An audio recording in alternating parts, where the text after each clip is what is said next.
Nanovor hacked. Lucas Nelson pushed through the doors of Hanover High right at lunchtime on Thursday. In one hand he clutched a sweaty note from his mother, hoping the school would excuse his tardiness. In the other he cradled a cardboard box containing circuit boards sandwiched between pieces of black egg crate foam. He was nearly there. After he installed these boards, he'd only need a few more components for his science fair project. As he stepped away from the doors, a hand reached under his box to tickle him in the ribs. "Hey!" he shouted, nearly dropping the box and stumbling back over his feet. One strong hand grabbed his free hand and another steadied the box so he wouldn't drop it. Lucas blinked and he saw the brilliant smile of Drew, his best friend. "Gotcha," she said. "Not funny," he said, rearranging his box so it was safer in his arms. He glanced down the hall to check for Principal Stern and headed away from the office. Her smile vanished and her eyes widened in her patented curious Drew look as she took in what he was carrying. More science fair secrecy? Lucas nodded. The Emerald City Science Fair invited schools from several cities in their region to compete. The panel of expert judges was impressive, including professors from the local state university as well as prominent companies such as Skylab Technologies. Winners received trophies, small scholarships, and the right to go to a state competition. "I'm telling you, Drew, Doc Zapp isn't going to stop hounding me until I'm dead.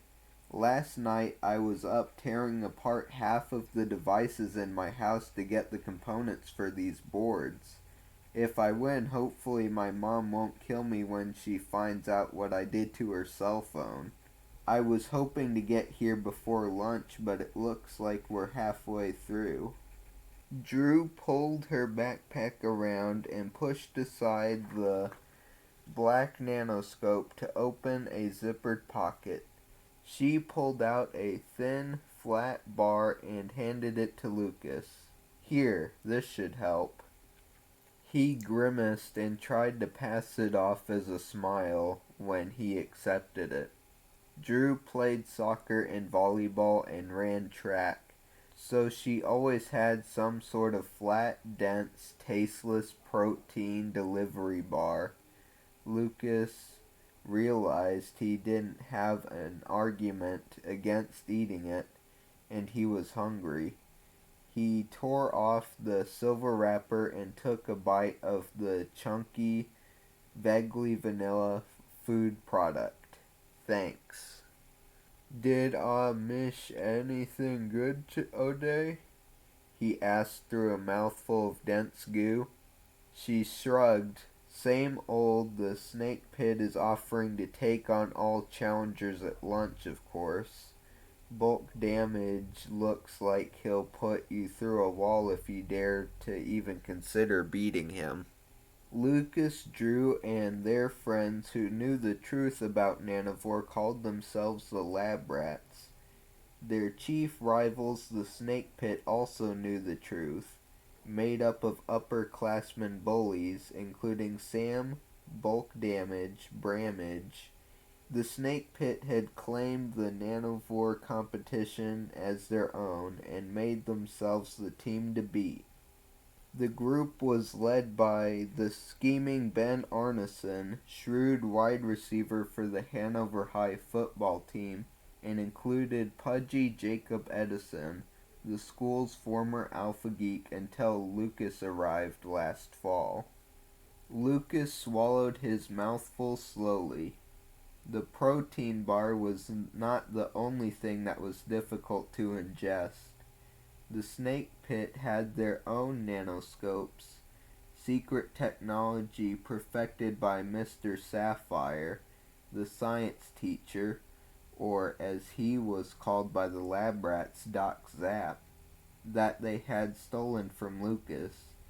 He'd been the victim, but he couldn't help feeling a little responsible, like there was something more he could have done to stop them. Is Dana going to be there? Lucas sheepishly asked. Drew sighed loudly. Lucas, if you mess around with Dana Diamondback, don't be surprised if you get snake bit. She's head of the cheer squad. She's dating Ben Arneson, and she's Dr. Diamondback's daughter. What about those three things doesn't scream danger, Will Robinson?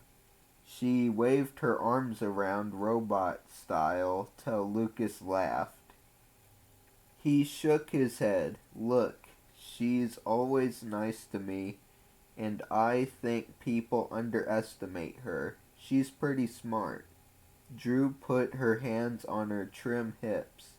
Yeah, that's why you like her. She's smart. She tapped Lucas's cardboard box with her knuckles. Speaking of smart, are you going to make it? They climbed the stairs to the second floor to Doc Zapp's office. I think so, Lucas said. It'll be close, but these subsystems are all done. I just need to cobble together the final boards to finish. Can we watch you test it? Came a voice from a doorway. They both turned to face Nathan, their junior class friend. He exited the room and snaked his arm around Drew to squeeze briefly, then let her go. Not sure, Lucas said, not looking at their small hug. I think I want to test it on my own to make sure it doesn't, you know. Drew laughed loudly. Call up Blizzard and sign us all up for 15 World of Warcraft accounts? Lucas ignored her laughter. Something like that. Yeah. So what's up, Nathan? Nathan grinned. He had a wide smile that caused most of those around him to reflect it, Lucas and Drew included. I've been looking for you two. There's something you need to see. He led them down the hall. Drew shrugged at Lucas and followed. Nathan was one of the popular kids in school. He was a drama star, good-looking, friendly, and welcome in any club or group, including the Snake Pit. Lucas had always wondered how Drew could rag him for talking to Dana and not bother Nathan for hanging out with the same group that Dana did. A shout came from the technology lab where the students were gathered around the door, standing to see in. Is this the taking all challengers thing the Snake Pit is doing? Asked Lucas, trying to peek through. He spotted an image projected onto the wall but couldn't tell what it was. He could guess, though. Ben, or more likely Jacob, had rigged the nanoscopes to project the battles so everyone could view them. Smart, he grudgingly admitted. Now Nanovor battles are a spectator sport, with people cheering on their favorites. Trash talk was high, mostly among students who had their nanoscopes linked together. We'll never get in there, Drew said. Oh, ye of little faith, Nathan said. He cleared his throat and took a breath. Lucas had seen him do the same thing before delivering a monologue on stage. Principal Stern, you look stunning in your new suit. Lucas had a momentary fear that someone had invented a teleportation device for the science fair, as most of the students had vanished in a flurry. Then he realized what Nathan had said and grinned in admiration of the upperclassmen. After you, Nathan said with a flourish, ushering Drew and Lucas into the now mostly empty room.